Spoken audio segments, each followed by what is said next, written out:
everything happened in the space of time that you breathe in before anybody could scream or say anything. In that time, everything was over. On the 28th of February 1975, an underground train crashed into a concrete wall at Moorgate without braking. The first carriages piled on top of each other. 43 people died in the disaster. Javier Gonzales was sitting in the front carriage and was rescued alive from the wreckage after 5 hours.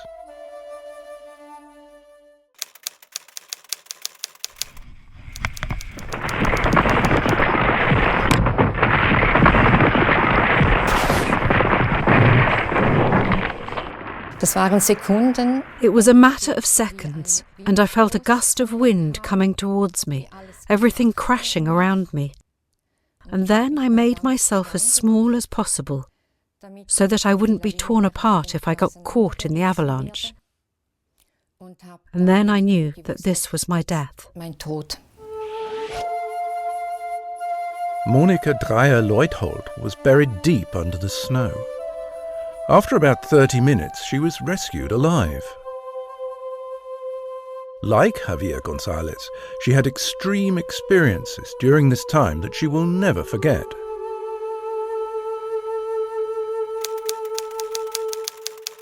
The Hohe Tauern Mountains. This particular day, Michael is on his way to Hohenwart with his father, a professional soldier, cameraman and experienced mountain guide assistant.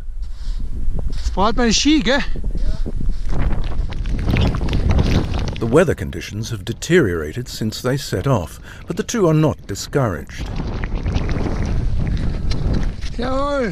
Michi is training for a ski mountaineering competition and, despite poor visibility and increasing snowfall, makes it to the summit without any problems. Hey, what a climb! Great, congratulations! But the real adventure on this day is experienced by Michi's father, Arnold Felfer. Shortly after the two begin their descent, he falls. I was standing on a ledge, which I wasn't aware of. After taking the next step, I fell 50 meters in free fall. Yes, the Mountain Rescue Service said it was more than a rope length. That's 50 meters. I fell into a steep gully there, but the angle of impact was so steep that I bounced off and fell further. If it hadn't been so steep, I would have been killed instantly. But as it was, I hit the ground, tumbled another 50 meters down, and then came to rest in a mountain stream.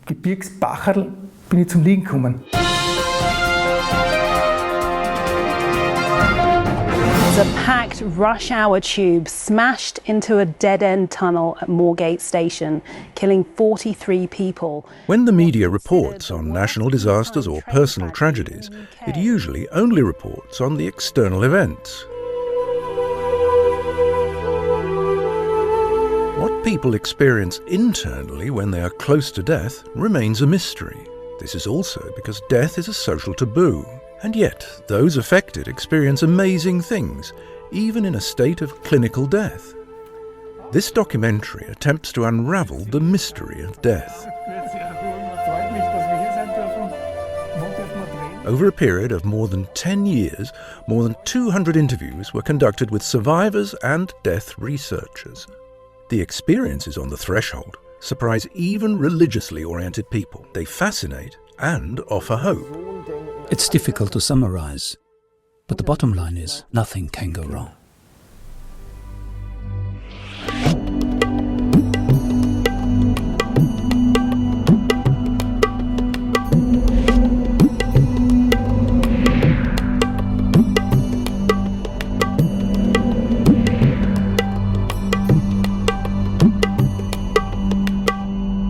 And for me, it was as if I was suddenly somewhere else. I was, how can I explain it? In a room, in a universe without stars. That sounds difficult to comprehend, but when I say I'm turning off the light here, I'm also in a room But I can feel objects. I see the space, a spatial boundary. But there, everything was open. I felt very light, a totally pleasant feeling, free. I then also saw that everything made sense to me.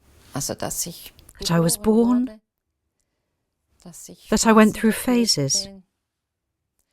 I also realised that the avalanche and being buried under the avalanche had a meaning. And for me, everything was fine. Then a figure appeared to me. I would say it could have been an angel. It then accompanied me. This figure did not frighten me at all. It was surrounded by light and assurance and kindness. It then said, "I will come with you now." I had already stepped out of the avalanche and saw my daughter Cornelia sitting in the snow, being looked after by other people. I saw my husband Rudi running around in the snow in despair looking for me.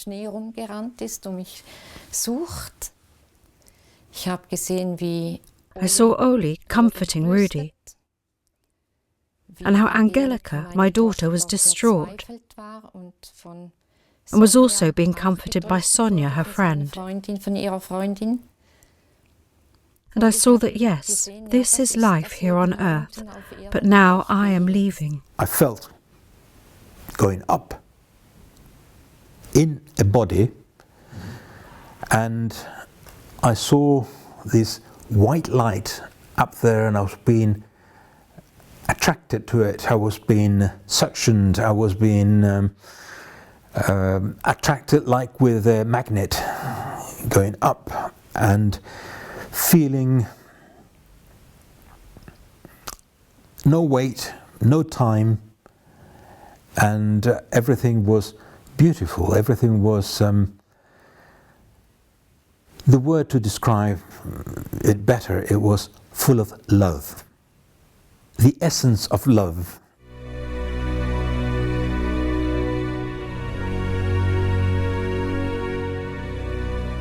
What do people experience when they are close to death? Fantastic hallucinations caused by oxygen deprivation?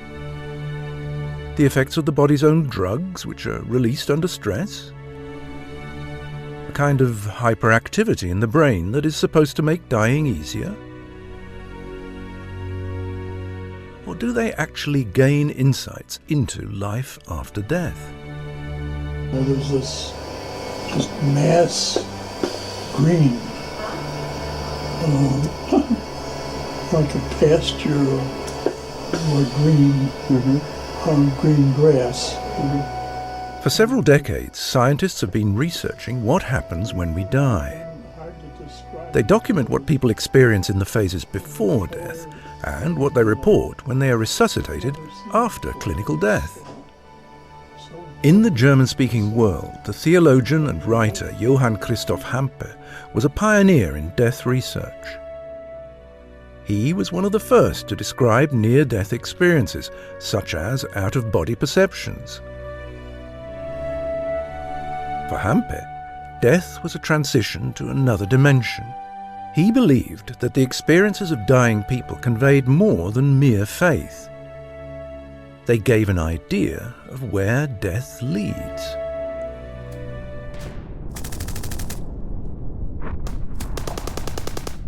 Another pioneer in death research encountered near-death phenomena during the Second World War. Eckhard Wiesenhütter was involved in an operation on a seriously wounded person. This soldier later accused the doctors of bringing him back from paradise to life.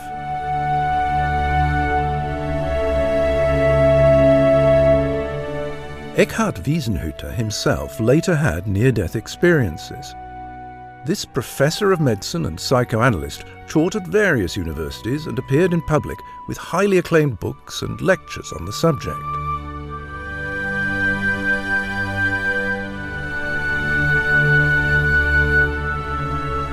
The work of Swiss-born Elisabeth Kübler-Ross, who worked in the USA, was particularly valuable for death research.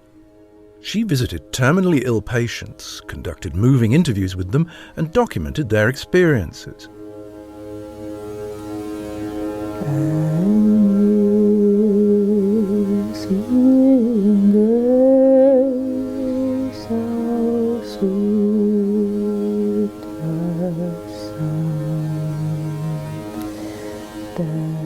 Swiss music and psychotherapist Monika Rentz is known as a similarly committed death researcher. She also accompanied hundreds of seriously ill patients in the final phase of their lives in order better to understand what dying people experience, what they go through in the dying process, and whether it is possible to learn something about an existence beyond the final threshold from these experiences. I was blind, but now I see.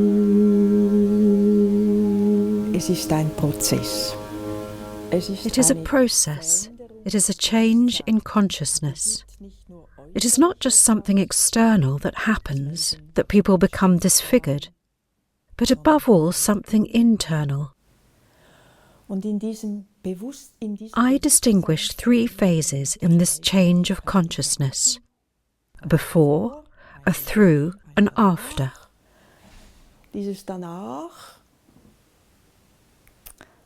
This after is made up of moments or minutes, sometimes hours, when people are happy despite their unchanged physical situation.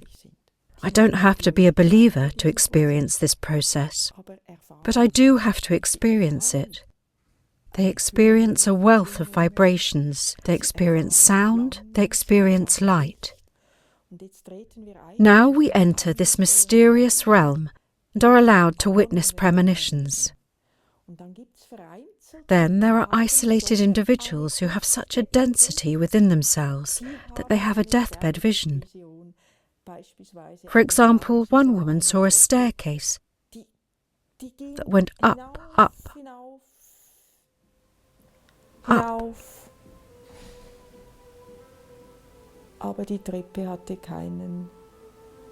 But then the staircase ended.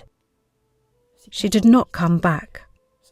There was only this staircase. But she could describe the staircase. It was golden and beautiful. That would be a brief vision. Not many people have this experience, but those who do give us all courage and curiosity.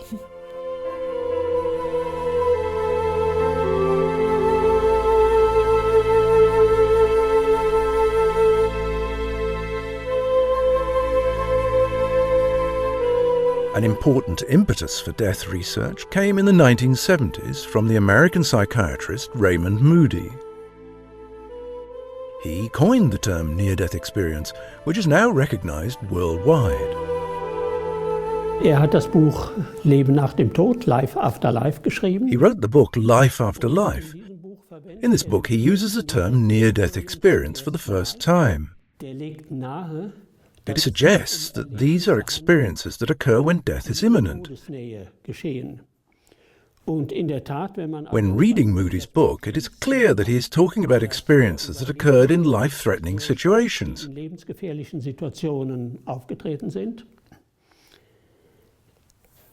However, this has also led to a common misunderstanding. Because if you take a closer look at Moody, you realize that proximity to death is really only intended as a trigger. The experiences themselves are characterized by certain features. The out-of-body experience, the life reviews, the tunnel, the encounter with deceased persons, the encounter with a being of light, these are the features that interested Moody in these experiences. Therefore, this term has a certain ambiguity. It can be understood either more in terms of the proximity to death or more in terms of the characteristics. Ja. Hier haben wir jetzt die erste anatomische Aufnahme. Most neuroscientists associate the term near-death experience with immediate physical proximity to death. They are interested in what happens in the brain during the dying process and how certain phenomena reported by near-death experiencers can be explained by neural processes. Strukturen mit einer sehr hohen Auflösung von etwa 1 Millimeter im Raum.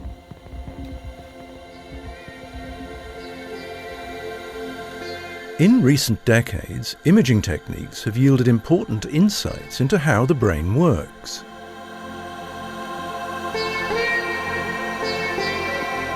Austrian physicist and neuroscientist Werner Gruber is convinced that research can now explain most of the impressions reported by people who have had near-death experiences. He himself had several experiences during a dramatic cardiac arrest. Es ist Folgendes passiert, ich habe einige Wochen vorher mich nicht besonders wohl gefühlt. This is what happened. I hadn't been feeling particularly well for a few weeks. I went to see my GP and told him I wasn't feeling well, but I didn't know why. I had a slight cough and he said it was bronchitis. He listened to my chest. I had no fever, nothing. So I took some bronchitis medication, but it didn't help much. I then noticed that day by day, it wasn't getting better, but rather worse. But only a little bit at a time, not so much that I felt the need to go to bed. I just noticed that it wasn't getting better. I continued to go to my lectures. One lecture was on the topic of brain modelling, physical models of the brain and how it works. That's a concept that can be expressed mathematically. Of course, there are very important questions, not only in psychiatry, such as what schizophrenia and depression are, but also what happens in the brain when we die. We actually discussed this in the lecture a week or two before the incident in question. There are some very interesting processes that take place in the brain. Und ich merke auf einmal während dem Gehen, das war so ein kalter, nieseliger Tag. Suddenly, while walking, it was such a cold, drizzly day, I noticed that I was breathing in, but nothing was happening. Aber es passiert nichts. I stopped and immediately checked whether there might be a problem with my muscles, that I was trying to breathe but my muscles weren't responding. And I saw that my chest was rising and falling, so I knew that wasn't the problem. And then I consciously breathed in and out very deeply, and I saw that, no, nothing was changing. Und merke auf einmal, dass aus diesem kalten... And suddenly I noticed that this cold, autumnal, grey, hazy day, I can remember a student hall of residence that isn't particularly beautifully built, suddenly appeared in a massive contrast enhancement. It was suddenly brightly lit is the wrong way to put it, but it actually looked different. And I realized, aha, that looks nice now, wow. Okay, but we still have the problem with breathing. And the interesting thing is that you can think relatively clearly there. And suddenly I had the feeling of floating just a few centimeters above the ground. Immediately, the neurophysicist in me came to the fore, arguing that we have a lack of oxygen in the lateral temporal lobes, to the right and left of the brain. And when there is a lack of oxygen there, you feel like you're floating. Okay, lack of oxygen. Yes, that would explain the lungs. We really have a problem now. Let's try breathing in and out again. During this attempt, it happened that, I already mentioned I hadn't been feeling particularly well the whole time before, there was an abrupt absence of pain.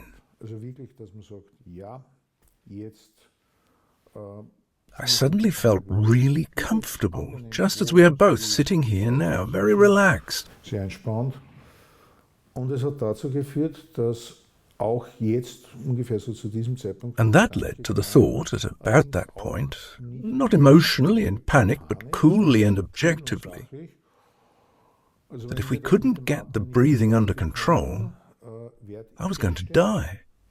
Und bin dann paar Stunden And später. a few hours later, I was greeted in the intensive care unit at Vienna General Hospital with the words, "Hello, Mr. Gruber, we're glad to have you here." Werner Gruber survived because a student trained in emergency medicine administered first aid. His own experience confirmed the classic neuroscientific explanations for near-death experiences.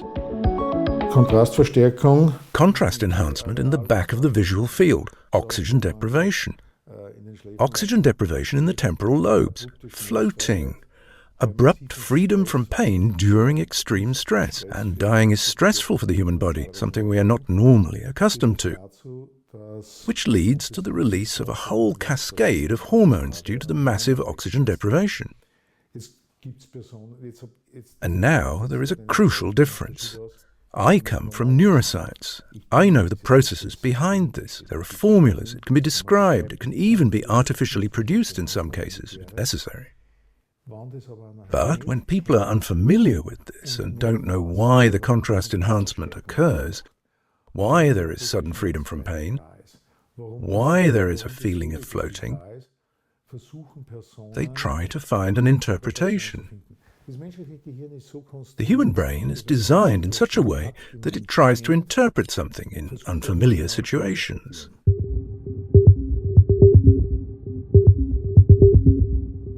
For most neuroscientists, there is no question that consciousness is only made possible by the brain. Whatever humans experience, believe, or interpret is generated by the body's neural network, including all inner worlds of experience.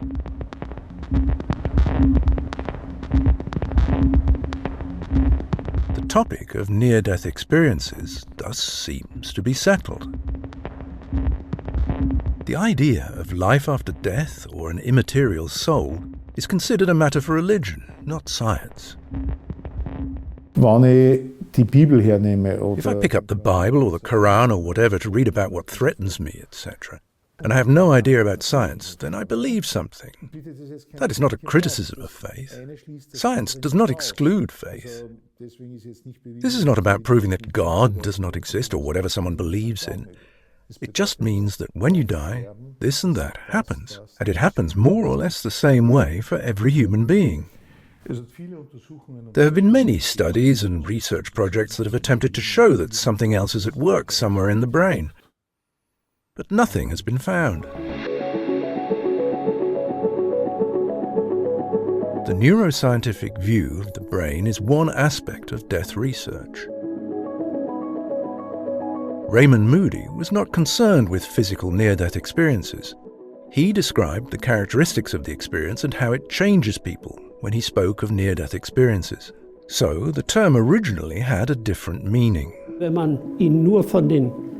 If you only understand it in terms of being close to death, then that would mean that all experiences that occur close to death are near-death experiences. But that was never the intention. Many things can happen when someone is close to death.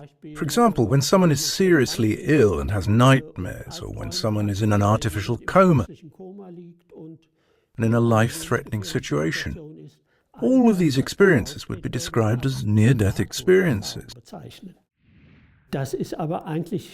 that is not really the topic here. Rather, it is about certain characteristics, because these characteristics all relate to a reality beyond this world. Moody also devotes a lot of space to the after effects.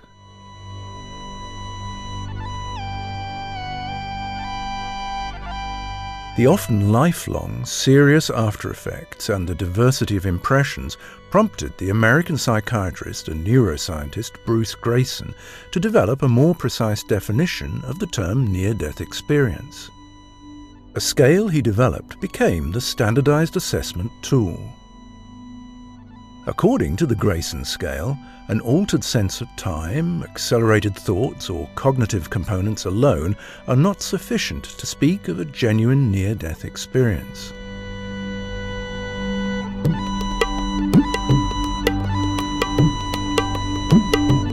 Among the most disturbing experiences, which are also of particular interest to death research, are out-of-body experiences. Those affected have the impression not only of floating, but of actually perceiving their body and its surroundings from above.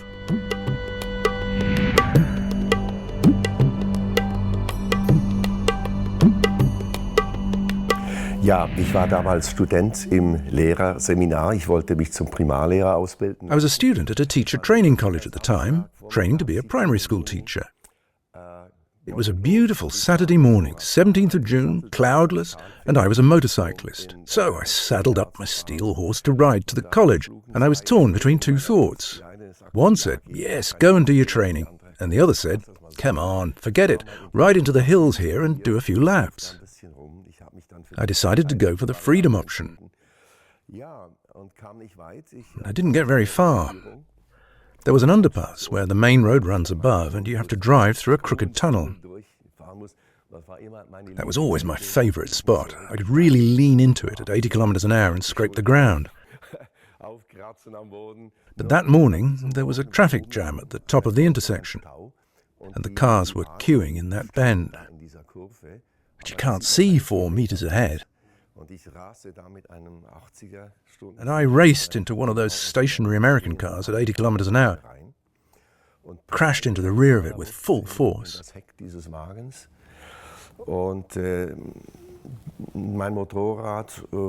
My motorbike was thrown under the car, and so was I.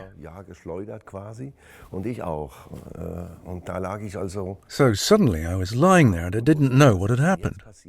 Why was I suddenly looking at a rear axle? And why was my motorbike roaring at full throttle next to me? It was still howling, the tank was broken, petrol was leaking out. And I thought, if something happens now, I'll burn to death here. It was a moment of terrible panic. And I couldn't breathe anymore. The impact had crushed my ribs into my lungs and everything was broken, my spleen, my liver.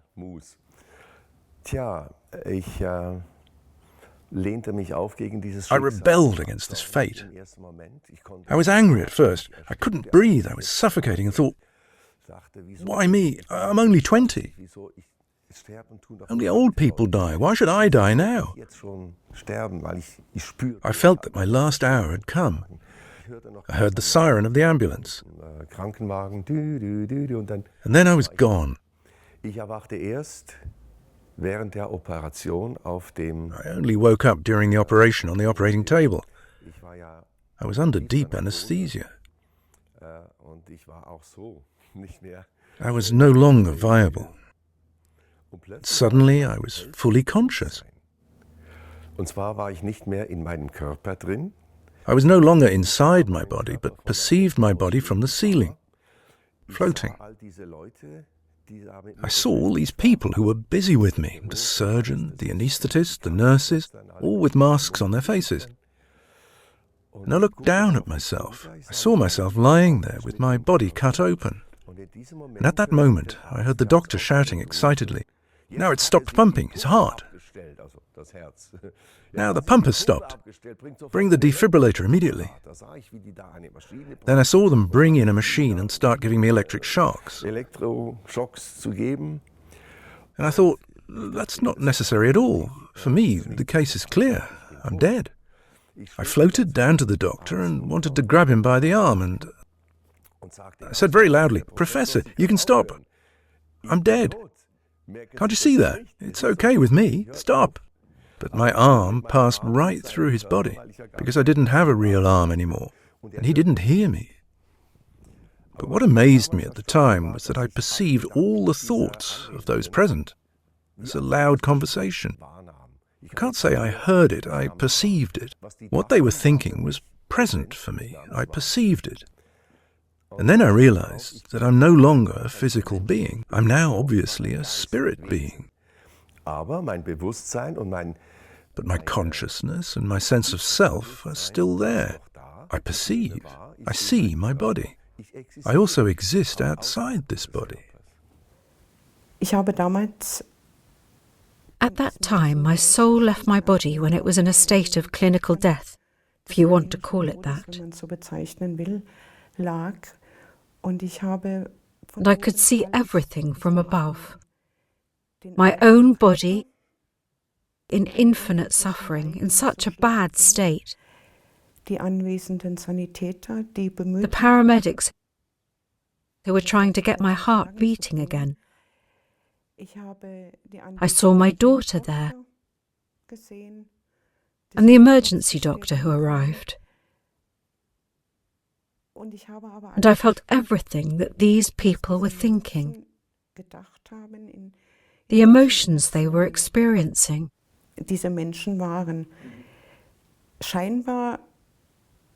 I perceived this in what seemed like infinite chaos, but at the same time in great order.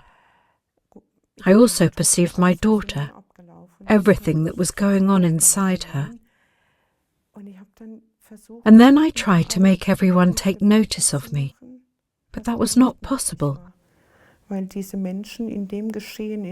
Because these people were so preoccupied with what was happening, with the reality of the situation, that they could not muster the sensitivity to feel that something was there.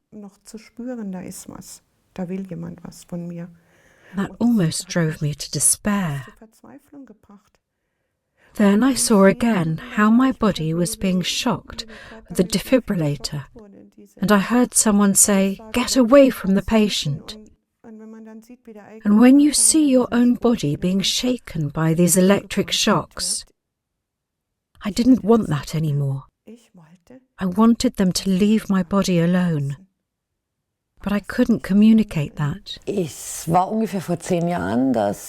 About 10 years ago, I was lighting the fireplace and accidentally grabbed the wrong lighter. Ethanol. It got on my clothes, and they started to burn. I tried to put the fire out, but the opposite happened, and it spread higher and higher. At some point, my arms, my hands, and my upper body were on fire. Within seconds, I was standing in our living room like a burning torch.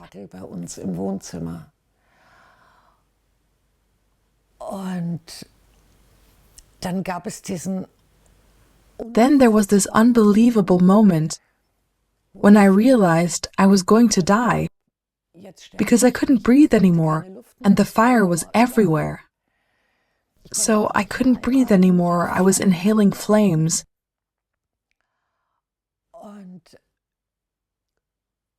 And at that moment, I surrendered myself to a higher power. The thought came to me, "Lord, do with me what you will. Whatever happens now, I give myself completely into your hands." At that moment, I was catapulted out of my body. I suddenly found myself 2 meters away from my burning body, looking down at it, watching as my hair went up in flames and the high ceiling turned black with soot. I watched as this body began to stagger and sway, and suddenly I felt completely neutral. It was an extraordinary moment. I was just waiting to see what would happen next. I then noticed my son rushing into the living room and throwing himself onto my burning body. And then the emergency doctors arriving. My body was then taken to Munich by helicopter. But I was there the whole time. There were 2 of me. There was this body that was being taken care of, which had already been put under anesthesia in the helicopter.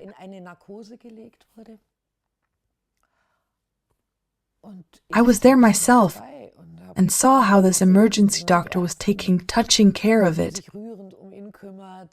and constantly checking on my condition. Mein Befinden kontrolliert. I think I was 4 years old. It was at my parents' house. We lived in a village. It was evening. I was supposed to be asleep and was in my little cot, but it had 2 bars missing in the middle. I could have climbed out if I had wanted to. I was playing with my bedside lamp. I unscrewed the bulb and played with it. But if I remember correctly, I then touched the socket. Somehow, the electricity hit me so hard that it went right through my arm. I can still feel it today. It was as if a man's fist had punched a naked child's heart. It was an incredible pain. At that moment, I was no longer a child in my bed. Suddenly, I was in the room, floating under the ceiling. The room was so dark. The little orange lamp next to the door, which was supposed to light up the nursery at night, was there too. At that moment, I could see myself sitting there in bed. Everything was slowed down at that moment. The pain was gone, and I wasn't surprised. Everything was completely normal. Good is almost too judgmental a word. It was simply a state, a whole way of being. That's how it was. I simply perceived it as a pleasant feeling, generally speaking.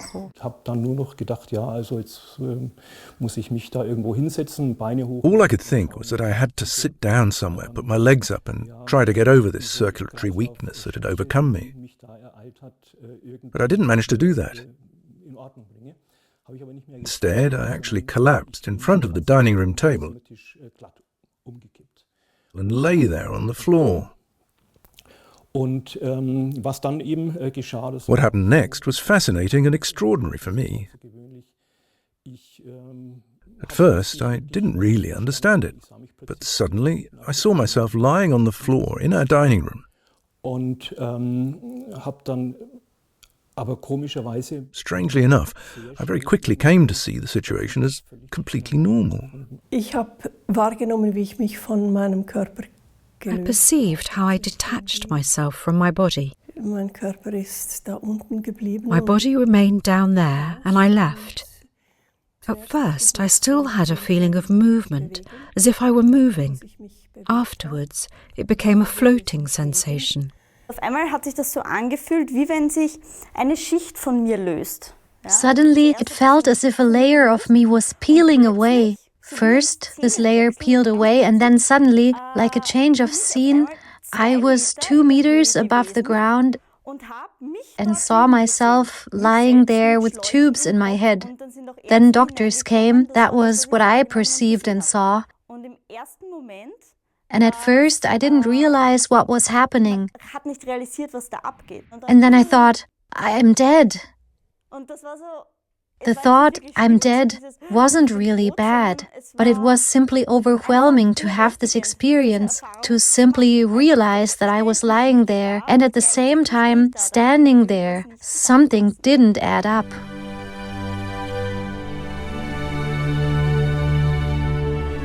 These are not isolated cases. Time and again, people report having detached themselves from their own bodies when close to death.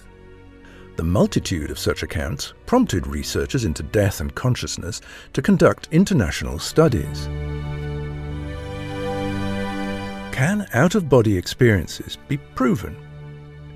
If so, this could perhaps be an indication of life after death, of the departure of some kind of soul.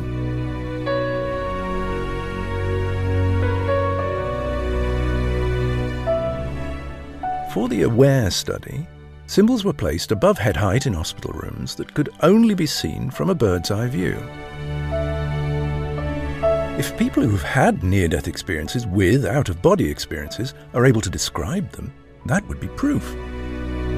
Es gab Voruntersuchungen von Out-of-Body-Erfahrung, also das Verlassen des Körpers. There were preliminary studies of out-of-body experiences, i.e. leaving the body, by the American parapsychologist Charles Tart, who was able to induce out-of-body experiences under hypnosis, for example, where the person, the individual person, perceived something on a ceiling, a combination of numbers that was attached there, which they could not normally have known.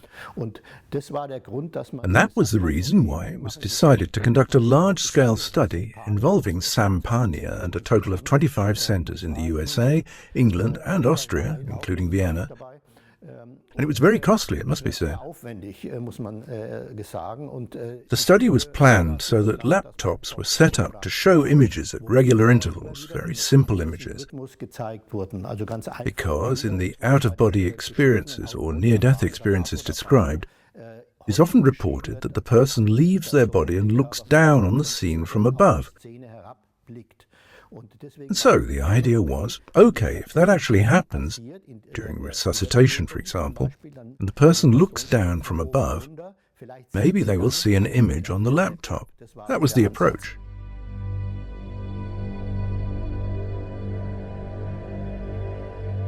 The much-discussed AWARE studies were unable to confirm the authenticity of out-of-body experiences.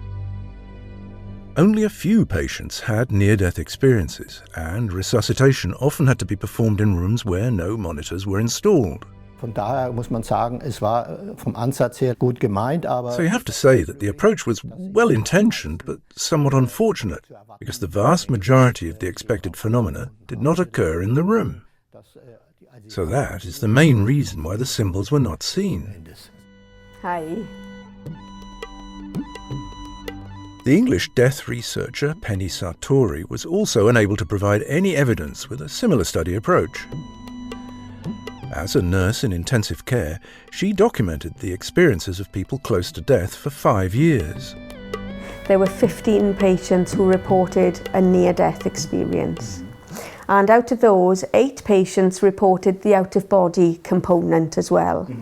And with the out-of-body component, I was really interested to see if I could verify if what they were reporting was correct. So what I did is I hid symbols on top of the cardiac monitors, which were situated at the bedside of each of the patients.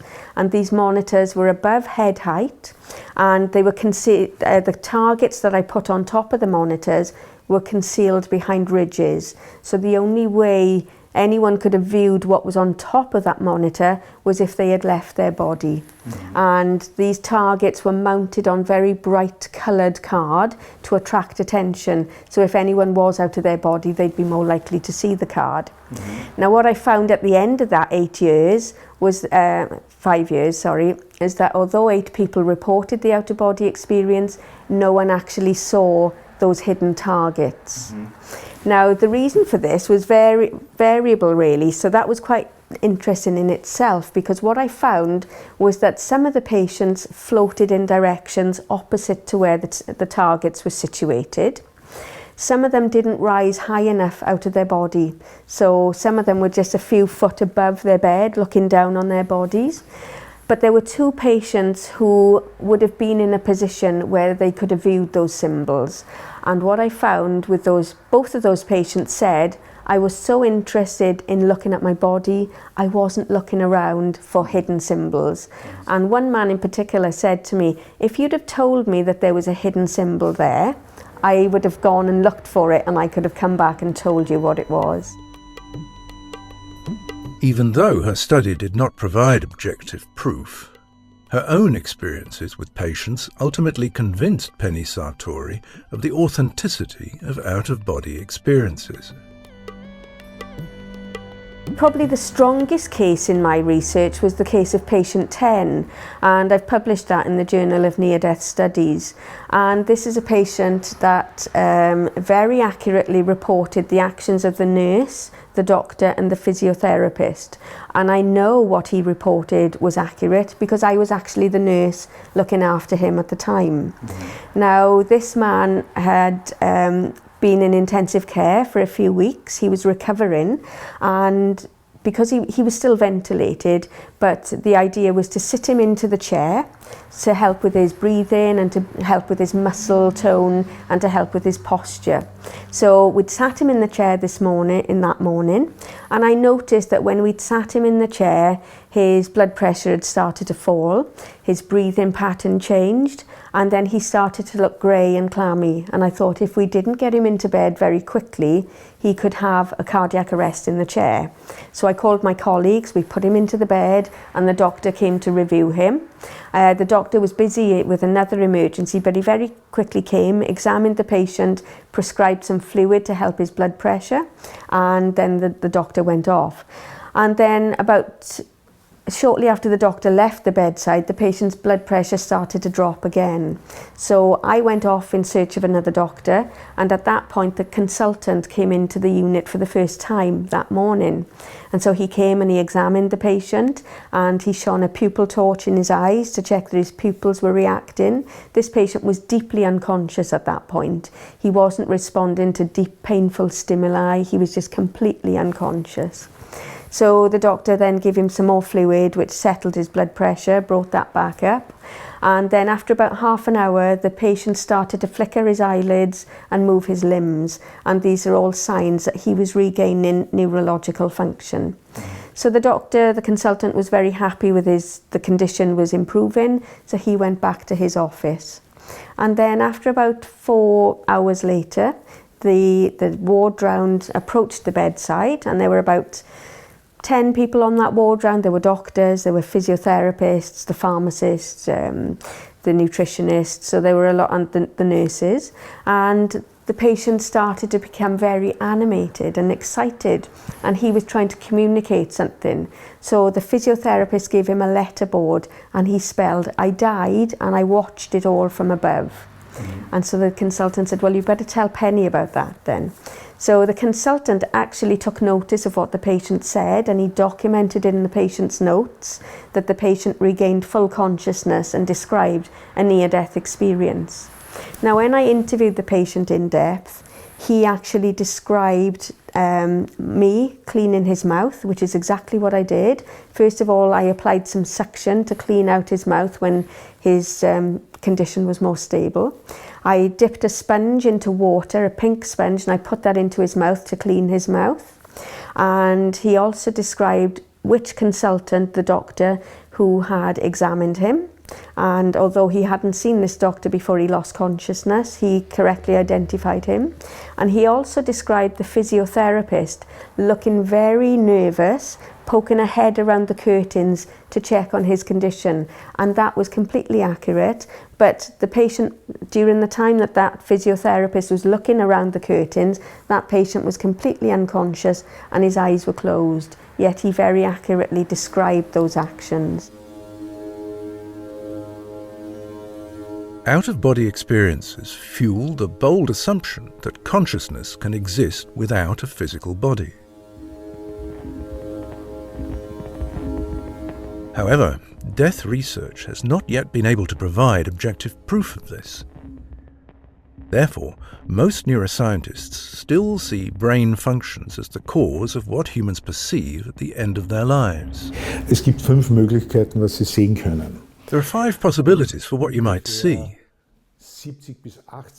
Approximately 70 to 80% see nothing.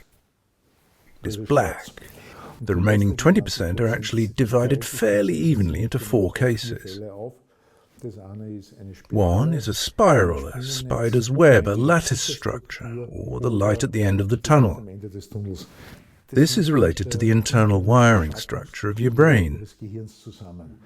If I were to put you in a functional magnetic resonance imaging machine today and run a few tests, I could tell you with a very high degree of probability which of these 5 things you will actually see when you die in a few years, or hopefully decades.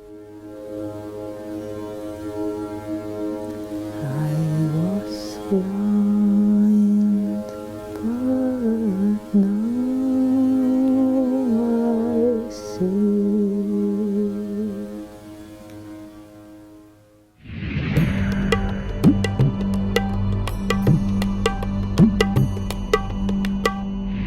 Es war die Geburt des 3. Kindes. It was the birth of my third child. It was a wonderful birth, just as a mother would wish for. My husband went home to share the news. But the postpartum bleeding was not normal. In der Zeit der Nachblutung war sie nicht so normal, diese Nachblutung. It quickly became apparent that I was losing too much blood. I was fighting for my life. I realized that something was very wrong. I was a nurse, after all. You can sense when something is wrong.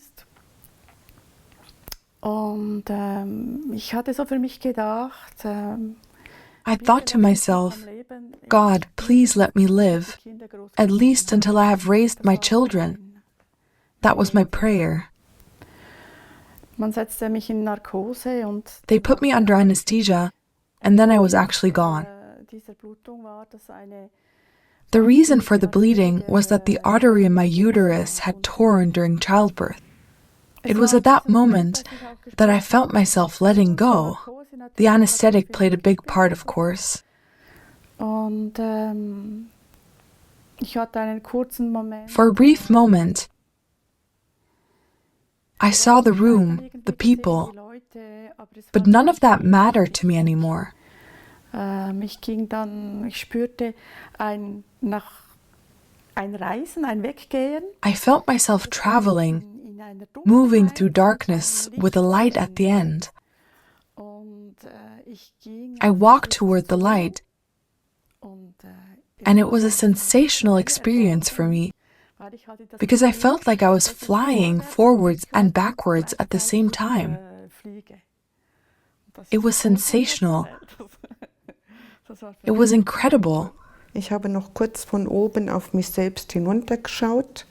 I looked down at myself briefly from above, and then I moved away at lightning speed, my soul through a tunnel, going very fast through a bright tunnel, further and further into the light. When I opened my eyes, I was lying on a green meadow with beautiful flowers in bloom. Ich habe gerade auf meinen liegenden Körper halt geschaut. I looked down at my body lying there, and then I moved to the left towards the door. It wasn't actually a door, it was a door frame. This door frame was filled with light, completely filled with light. I had the feeling that it was a little bluish, a mixture of white and blue light. It seemed very attractive to me. It was simply something I had never seen on earth in my entire life. In dem Moment war es dann so, dass ich dann wie so einen Sog erlebt habe. At that moment, I experienced a kind of pull. It drew me in. When I speak of I now, I'm referring to the consciousness, my consciousness, that was outside of the body. This consciousness was then somehow drawn into a narrow space. The term tunnel is often used in reports. I've noticed that for me, the term narrow space fits much better. At first, I also said tunnel because it's such an established word. This narrow space was dark, but at the same time somehow moving. It was golden and orange, dark golden and orange, and I was pulled through this narrow space. I wanted to go there too. It was a feeling of yes, that's the direction I want to go. At the end, there was something light, something bright waiting. This light was just so beautiful and so warm and comforting. I got closer and closer to it. It really felt like I had come home. It was also a feeling of, that's where I belong.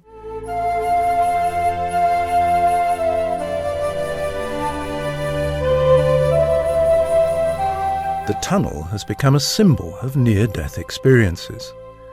The perception of a passage to the light sometimes, but not always, precedes near-death experiences.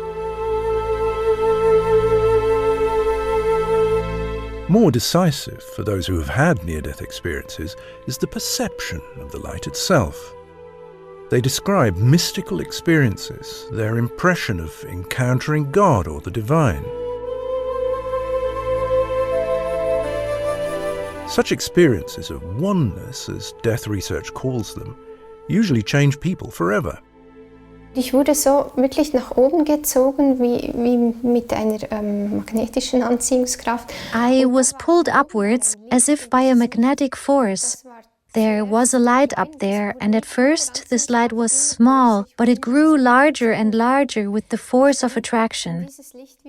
I was drawn into this light and then dissolved into it, so to speak. Suddenly, I no longer felt my physical limitations. It was like immersing myself into a lovely warm water, or like wax. It wasn't even like water, it was very fine, like wax. I dissolved into it. It was a wonderful feeling. There was also this pulling sensation. My heart really opened up to it. So much love flowed out of me and also into me. It was like a huge exchange, or an attraction, expansion, feeding myself into this light. It was indescribably beautiful. These were feelings of attraction, love, pure freedom, dissolving. It was like an orgasm, really, like an explosion of feelings in which you completely surrender and dissolve. It's really impossible to describe it in words, because it was so incredibly beautiful. Das war so, ich bin ein Stück Licht gewesen. I was a piece of light, and out there was the great light. I was simply drawn into this light. And in the light I felt like I had dissolved. I no longer existed. There was only the light. And it was beautiful. It was the most beautiful feeling I have ever had. Was ich da erlebt habe, das war so außergewöhnlich und so faszinierend. What I experienced there was so extraordinary and so fascinating. It is an incredible form of love, forgiveness and pardon. I have always tried to describe it like this. All the burdens of life fall away from you in that moment. And that is such a liberating feeling that no one can imagine. I felt everything so marvelous. Everything was just love. All the good feelings that you have down here in our day-to-day life, I felt all that. Und dieser Schimmer, den ich als Licht wahrnahm, this glimmer, which I perceived as light, was not primarily a light, but rather an energy of love that was so strong that it glowed. Perhaps I can explain it this way. When you're in love, you sit or stand opposite this being, this beloved being, and you are completely uncritical. You see only this flawless being in front of you. This energy of love flows out of you and comes back to you. You feel this energy of love. And I felt that back then too, only to an unimaginable degree, millions of times stronger, so to speak, than I was used to from my earthly experience. And I almost burst. And I knew that if I went any closer to this source, I would not be able to contain this energy. My vessel is too small to hold so much love.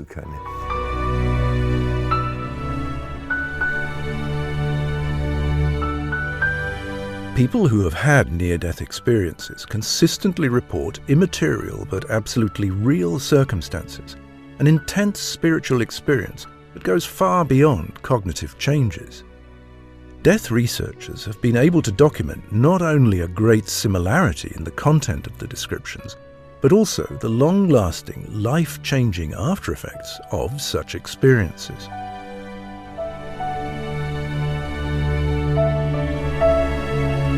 Even brain scans do not provide any clues as to the causes. A truly conclusive explanation is still pending. Bei diesen Erklärungen wird man immer in Erwägung ziehen, dass es Hirnprozesse sind, die... With these explanations, one will always consider that there are brain processes that cause certain hallucinations to occur, which in turn produce such experiences. But there are many things that speak against this. On the one hand, there is people's sense of truth. On the other hand, there is the cross-cultural character. Features that occur regularly appear across cultures. These are the after-effects that show that there is a spiritual dimension. This is also the content of the experiences themselves, which all relate in some way to a reality beyond this world. I think that if you really look seriously at near-death experiences,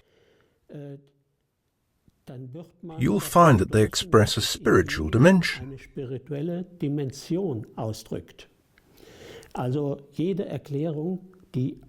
So any explanation that does not refer to this misses the point.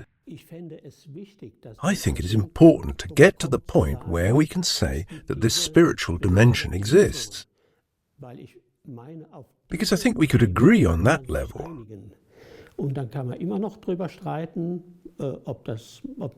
And then we can still argue about whether it all originates in the brain or whether it is an expression of an event that is only mediated by the brain.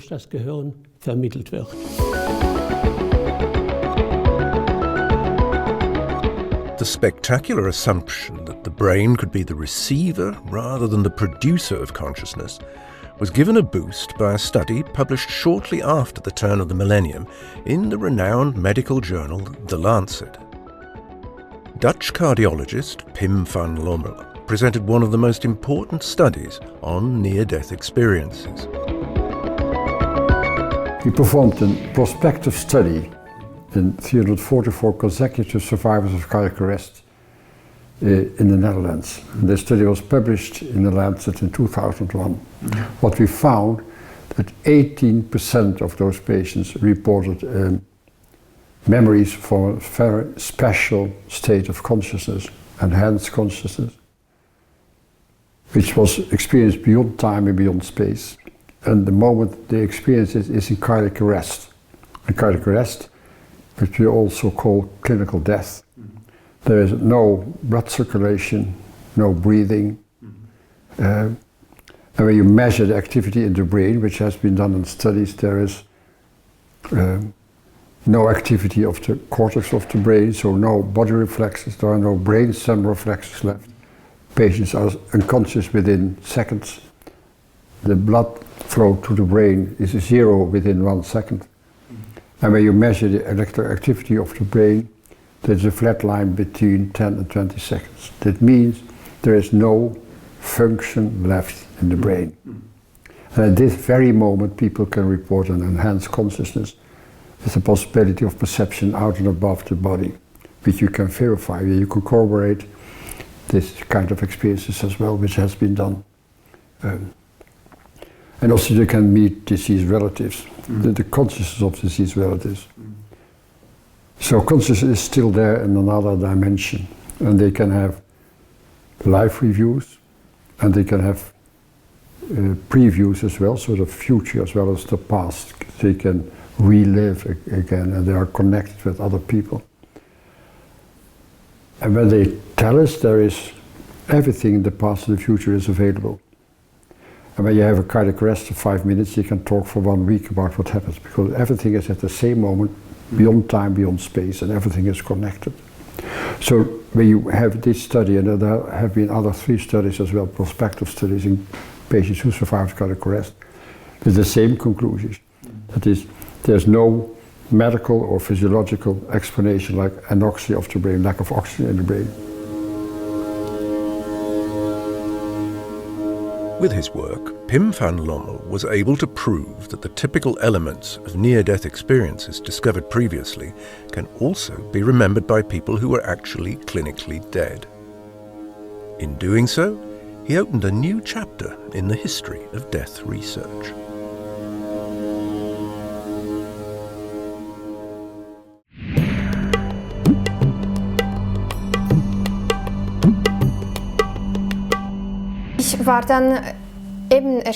I was amazed and also a little shocked because I thought, am I dead now?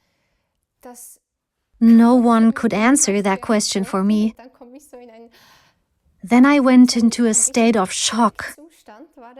And at that very moment, all went dark again and I was sucked back in. And then I saw my life as if in a retrospective. This time it was like a film. From that moment until my birth, I saw all the most emotionally significant or touching moments I had experienced in my life. Ich habe einen Versuch mal unternommen, das irgendwie in Worten wiederzugeben. I once tried to put it into words somehow. I did it with an object. We had these folding rulers that you could open up. I was 31 at the time, now I'm 52. Normally, you look from 0 to 80 years old. If all goes well, you live to be 80. That's how you look at a folding rule. And at that moment, I had the impression that I was looking at the folding rule like that.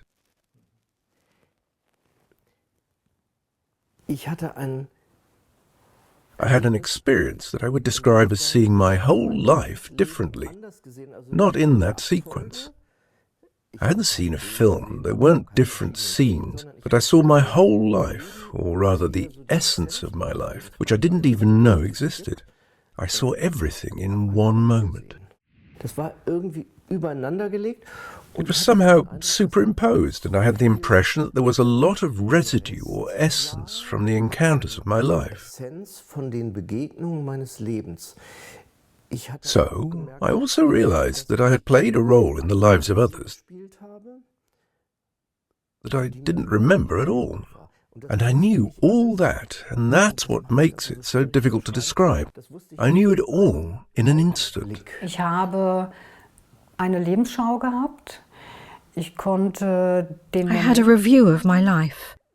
I could see the moment when the near-death experience took place. That is, the here and now at that point in time. I had a review, but interestingly not in the way we are used to. We're used to writing and reading from left to right. It was the other way around, mirror inverted, so I could see my birth and my life up to the moment of the near-death experience.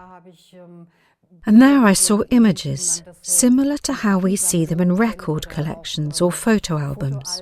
You could pull something from the shelf, or it fell out by itself and opened up. And I had scenes from my life that I saw, that I immersed myself in, that I was able to relive in part. And I was also able to sense and feel how others who were involved in the situation felt, but also how I myself felt.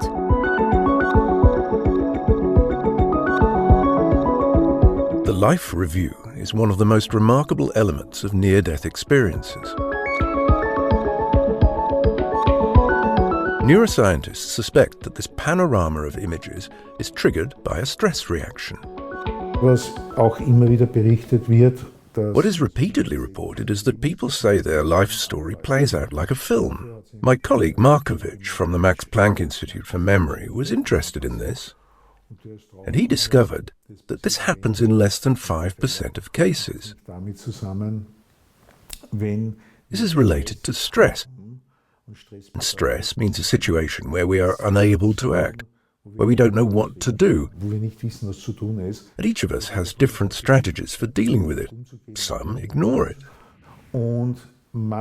Others tend to access their memories in stressful situations thinking, have we been in this situation before? This is irrational, but people do it anyway. And that's when the film starts playing. In der Fülle von meinem Lebensfilm kamen ganz andere Aspekte noch zum Tragen. In the richness of my life film, other aspects came to the fore that gave me pause for thought. I really did perceive my whole life, not just as a kind of cinema where you see individual images, which does also exist, but this was as a real experience and a feeling of my own state of mind. But, and this is the crucial point for me, I was also able to experience the feelings of other people who played a role in my life and shared in all kinds of experiences. One thing I had suppressed very well. Suppression is a great thing for relieving stress, but it doesn't always help in life. Was that I had to experience an act of violence that I had suffered. The offence was sexual abuse as a little girl, and I was confronted with it again. The great thing about this live film and the follow-up was that I was also able to understand my abuser. And I think that's the thing about sexual abuse. People always say that the perpetrator is a bastard, that the perpetrator has committed violence against you. Of course, it's terrible, and I don't want it to happen again, and I wouldn't wish it on anyone. And yet reconciliation, complete reconciliation, can only really happen if I also understand why the perpetrator did it. And in this film, I was able to understand, because his entire biography unfolded before me.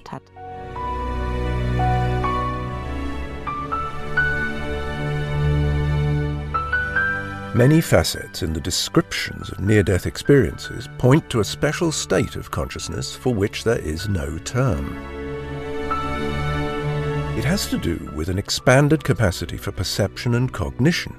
Death researchers speak, among other things, of supersenses, such as special visual perceptions. When we look at prey animals, they have eyes on the sides of their heads and can practically see a sphere. This allows them to recognize animals that want to attack them from behind. Seeing forward is not so important for them. They don't need to attack, they just need to see everything.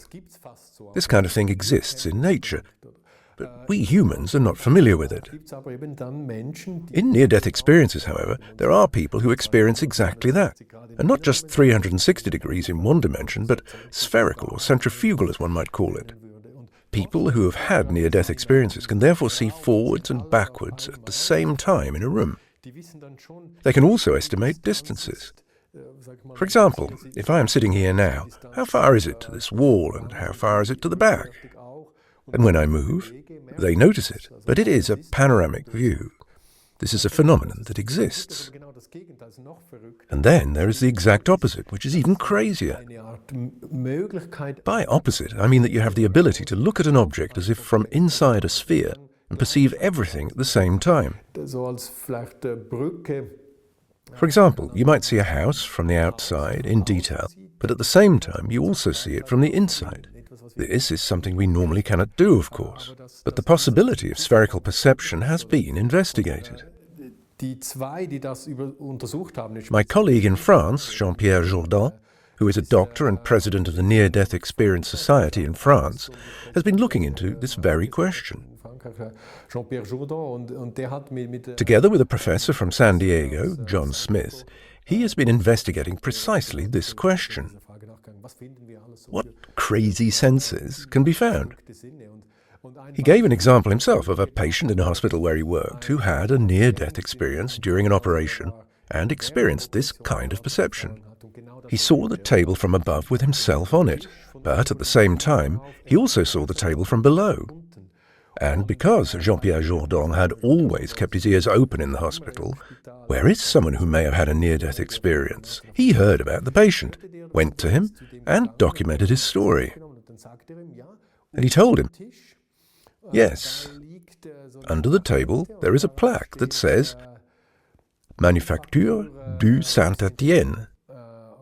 Then the two of them looked and really found this plaque. It simply said Manufacture d'armes, meaning du Saint-Étienne, weapons factory. That confirmed it, so to speak. The patient had also been able to see the underside of the table. Countless anecdotes of this kind circulate among death researchers. They find them credible, above all, because people who have had near-death experiences usually undergo lasting changes in their personality as a result. Die Mystiker sind immer mit einer gewissen Skepsis betrachtet worden. Mystics have always been viewed with a certain skepticism, but they have their place in all major religions. And I would classify the near-death experience as a kind of mystical experience. And the test of religions for a mystical experience has always been, does it prove itself in life? Someone may claim to have had a mystical experience, but how can I verify that? And in practically all religious communities, the answer is found when the person subsequently lives their life differently. More caring, more loving, less egotistical, less obsessed with recognition, less obsessed with wealth and material goods. When they become more sensitive to relationships, when they become more selfless and humble as a result of this experience, then it was genuine. And if you apply this standard to the near-death experience, then you have to say it is real. Because people really do change for the better in this spiritual sense. Ich spürte, es ist der Sinn des Lebens. I felt that the meaning of life is to learn love, to enlarge one's vessel of love in order to be able to come closer to this source of love energy. Ich habe diese Erfahrung gemacht. I have had this experience, and I sometimes say this to people who ask me in my profession, do I need to be afraid? And my answer is no. Also mein Wesen hat sich komplett verändert. My being has completely changed. Or you could also say that my true nature has emerged, suddenly standing there freely. It meant that I couldn't continue as before, because I see things in completely different contexts and have set different priorities in my life. So I no longer saw my family as, let's say, the highest priority in my life, but also valued other people because I knew how everything was connected. This caused a great deal of irritation among those around me. Many people simply couldn't understand it. How could that be? Why aren't you happy that you've got out of this situation? Why are you suddenly questioning everything? Why can't you talk to us about recipes now? Why do we have to talk about such difficult topics all the time? For me, they weren't difficult. They were very interesting. I just wanted more and more. Food for my brain too. I wanted to experience things, so I applied to join an artists' community. I moved into a studio, all things that would have been unthinkable before. I have become much more open, but also more critical of certain topics. I encountered irritation everywhere, and a lot of people didn't know how to deal with me, even those who had read up on the subject. What it does to you is too complex to understand in a short time.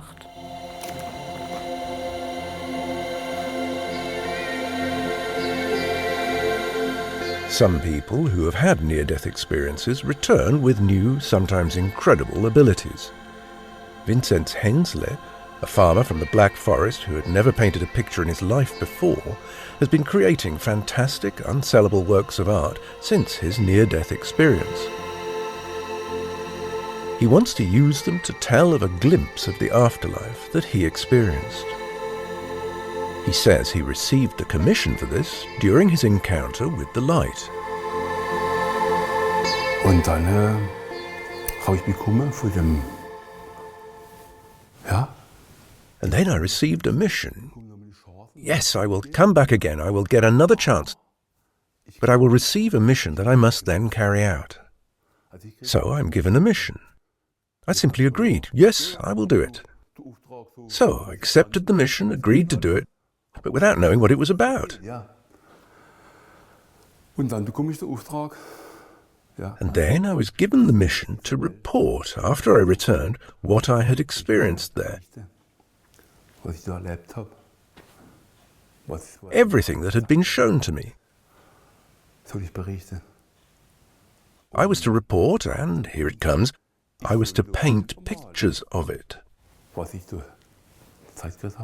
Then it became clear, hey, you can't do that. You're not the right person for it. And then I had the impression that someone was reading my mind, that someone knew everything that was going on inside me, in my being.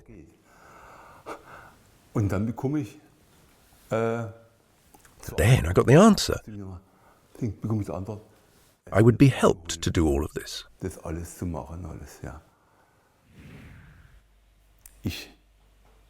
And then I was back in the world, with this destiny. I will get well, but I have to do all this.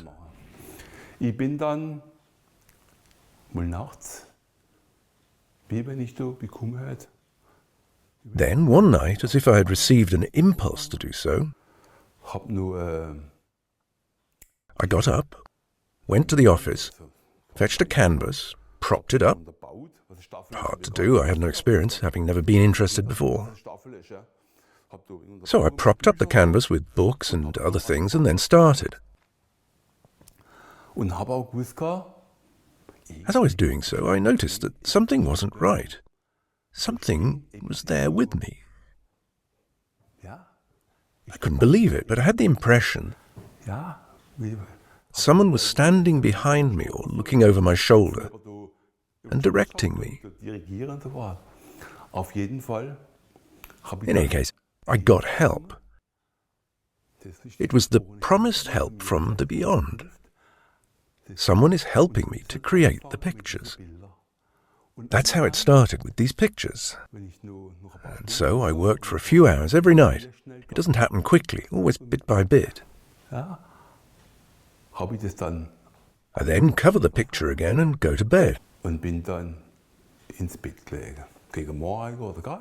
towards morning, when I get up again, the first thing I do is go to the office and take a look at the canvas to see what has happened. It's fascinating. It can take up to 30 days or up to 30 nights for a picture to be finished. I work for between half an hour and 3 hours at a time. I don't pay attention to the time. Time isn't that important. In any case, that's how it works. Specific tasks for the rest of one's life. Encounters with deceased relatives and heavenly beings. The feeling of being guided, the decision to return, and then the often unwanted re-experiencing of the confined, painful body.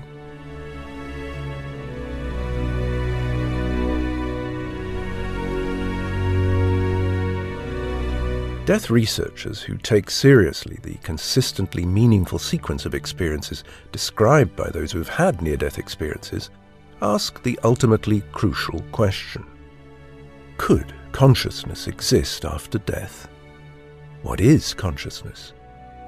Is it really just a measurable, quantifiable product of the brain? Das Bewusstsein wurde lange Zeit in der Forschung nicht ernst genommen. For a long time, consciousness was not taken seriously in research precisely because it cannot be quantified and observed. That has changed. Natural scientists, psychologists and neurophysiologists are taking consciousness seriously again. But many admit that they cannot and do not want to answer the so-called hard problem of consciousness, i.e. the question of how consciousness comes into the world, into nature, into matter. Schlussendlich kommt im Hirn eigentlich immer nur ein Impuls, ja. Ultimately, only one impulse, yes, yes, yes, yes, or something like that, actually arrives in the brain. That's all that arrives. That's all there is. Whether it's pain or vibration, it's ultimately just a knock. Schlussendlich ein Klopfen. This is what creates our conscious world. And how this happens is completely unclear. So it's actually a very strange process. How can electricity, impulses, become our experience? This fundamental question remains open. The majority of neuroscientists assume that consciousness somehow results from complex material connections. According to this, it should even be possible for machines to develop consciousness, because humans themselves are considered a kind of machine. The so-called qualia, i.e. the qualitative experience of love, joy, hope or fear, are not taken into account. Erlebnis. Definieren Sie mir Erlebnis. Experience. Define experience for me. Today I can write down an equation for you explaining what a thought is. I can write that down for you. I can write down what strategies for action you have. I can write down for you exactly how that works. The term qualia was introduced as a stopgap god. And a stopgap god, a deus ex machina, has never worked. That's just an everyday expression, parable bar chat. Neurowissenschaftler sind in ihrer Kreativität gewissermaßen diese Strukturen. Neuroscientists are truly ingenious and extremely skilled in their creativity in uncovering the structures of the brain. Und äußerst kreativ. Aber But there are areas where they have to say, we have nothing to say here. ich sage immer ganz gern, I always like to say, the essence of a love letter cannot be revealed by chemical analysis of the ink with which it was written. ist offenbaren. Und das Lächeln der Mona Lisa kann man auch nicht mit irgendwelchen Röntgenstrahlen auf ihr Wesen hin And you untersuchen. can't examine the essence of Mona Lisa's smile with X-rays and say, now I know which brain functions are decisive in making me find this picture so attractive, because it is not attractive to anyone else. Dadurch, dass man eine Korrelation entdeckt, immer wenn der und Discovering a correlation, whether this or that brain state is present, a similar related mental state is also present, does not, of course, explain the difficult problem of consciousness. So it has not yet been decided whether the brain state produces consciousness. Ich kann nicht sagen, die Ursache, dass jemand traurig ist, ist eine ganz gewisse. I cannot say that the cause of someone being sad is a very specific synaptic dynamic in the hippocampus. That is not the reason why I cry. The reason I cry is because I am sad, because I have to cope with a loss, or because I'm afraid of losing something. Ich kann ja auch nicht das Weinen. I cannot attribute my crying to a disorder of the lacrimal glands. This is not an eye disease, but rather a mental condition. Eine psychische Krankheit. Most researchers into death also focus on the psychological experience. From the descriptions of people who have had near-death experiences, they conclude that the correlation between brain activity and consciousness could be interpreted to mean that the brain does not produce consciousness, but only conveys it. wenn ich Radio höre, dann ist immer eine bestimmte Stimme. When I listen to the radio, a certain voice is always correlated with the loudspeaker. But to say that the speaker is in the loudspeaker would be absurd. The speaker is somewhere else entirely. The fact that the two things are correlated does not mean that they are identical. Does one produce the other? Do they have a different relationship? That all remains open. I can say I was a materialist cardiologist. I had learned from university, medical school, that consciousness is a product of brain function. That's what I thought. But the moment I was, after reading the book by George Ritchie, Return from Tomorrow, and I started to ask patients who survive cardiac arrest about if they have memories from the period of unconsciousness, and I met those 12 patients, then my scientific curiosity started to come, because I was now convinced that it could be different as I had learned.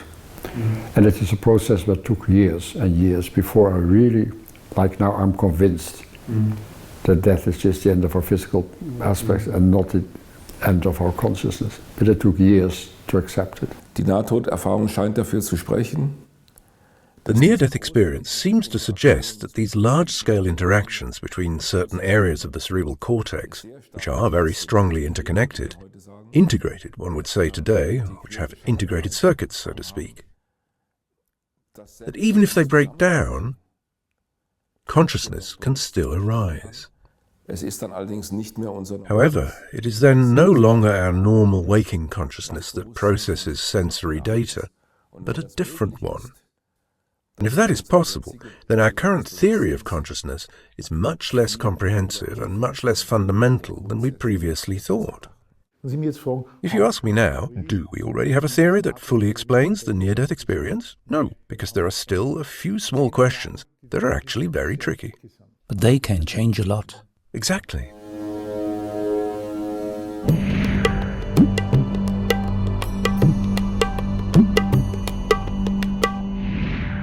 And we're working in, let's say, the most important laboratory we have, at least part in Switzerland, to CERN. Swiss death researcher Reto Eberhard Rast in conversation with Bernardo Kastrup. The Dutch philosopher supports the assumption that consciousness can exist without a physical body. He says materialism is nonsense. Materialism is nonsense. Can you explain that? Why materialism is ballooning? Well, there are several lines of reasoning that arrive at this conclusion. I can mention a few of them. What materialism does, it describes the physical world we see in perception, the stuff we see, hear, touch, taste. It describes these qualitative experiences we have of the world in terms of numbers, like mass, charge, spin, momentum, frequency, amplitude. These numbers are obviously descriptions of our experience of the world. But under physicalism, they say that the numbers precede the thing described. They say that the redness of an apple exists only in your mind because that quality, that experience of redness is supposed to be created by your brain inside the skull. There is no red outside. What there is outside is just the terahertz, the frequency of the electromagnetic field that corresponds to the color red. So what materialism does, it inverts the map and the territory. It says that our descriptions of the world are the world, and that the thing that is described actually arises inside our skull and doesn't exist outside. That's nonsensical. It's trying to extract the territory from out of the map. It confuses map and territory. Kastrup compares the materialistic worldview to an aeroplane cockpit. The view of the instruments shows the measured outside world, numbers and facts. But the displays are not the outside world. Human beings experience actual reality in their consciousness. Qualities are what matter, not quantities. What is the length in meters of your thought? What is the weight in kilograms of your fantasy? What is the angular momentum of your emotion? How many degrees? You see, endogenous mental states are not describable through physical quantities. They have an inherently qualitative nature that one cannot capture through a list of numbers. So the option that presents itself to us in a very obvious way is that the real world outside is like the real world within. It is constituted of mental states, not my or your mental states, mind you. External mental states, transpersonal mental states, but mental nonetheless, in the sense of not being describable through physical quantities. That's perhaps an interesting parallel because an idealistic worldview that places consciousness at the center offers a welcome explanatory background for death research. Italian microchip specialist Federico Faccin is also convinced that consciousness, not matter, is the fundamental principle of reality. In 1971, he developed the first computer main processor, but his plan to build a conscious computer in Silicon Valley failed. This, combined with a spiritual experience similar to a near-death experience, led Fachin to become a consciousness researcher.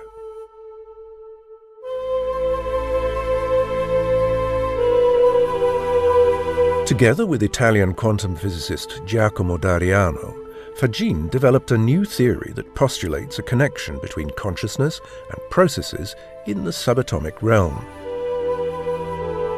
The two are convinced that quantum physics describes not external reality, but the internal reality that humans experience in their consciousness and from which external reality emerges.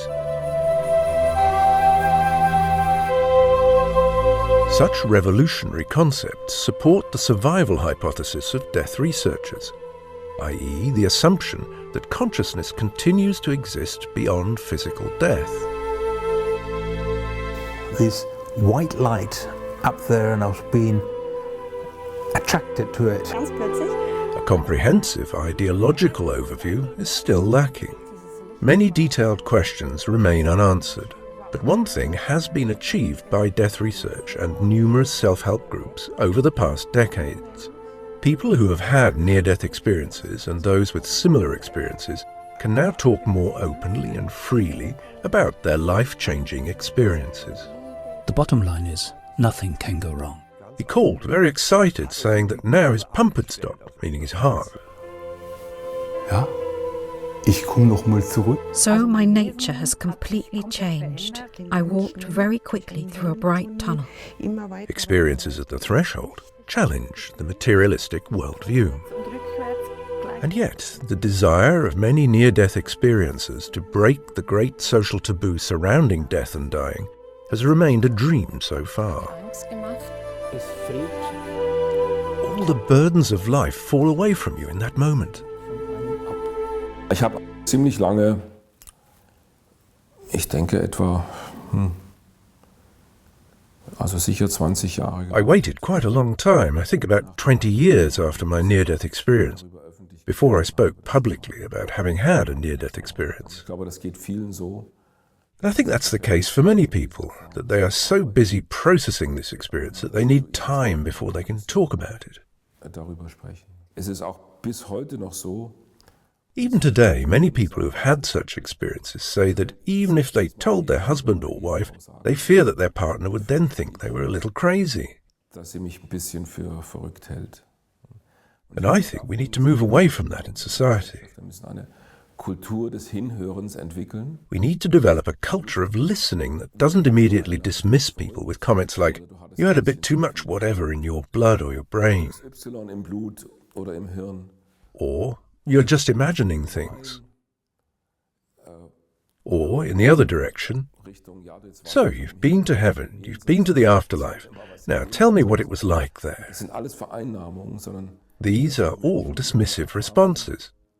These are people who have had an experience that has shaken them to the core of their existence and shaken them in a positive way. und da einfach eine Atmosphäre. My greatest aspiration would be simply to create an atmosphere of trust Das Ohr zu leihen. and to lend these people an ear. Hey,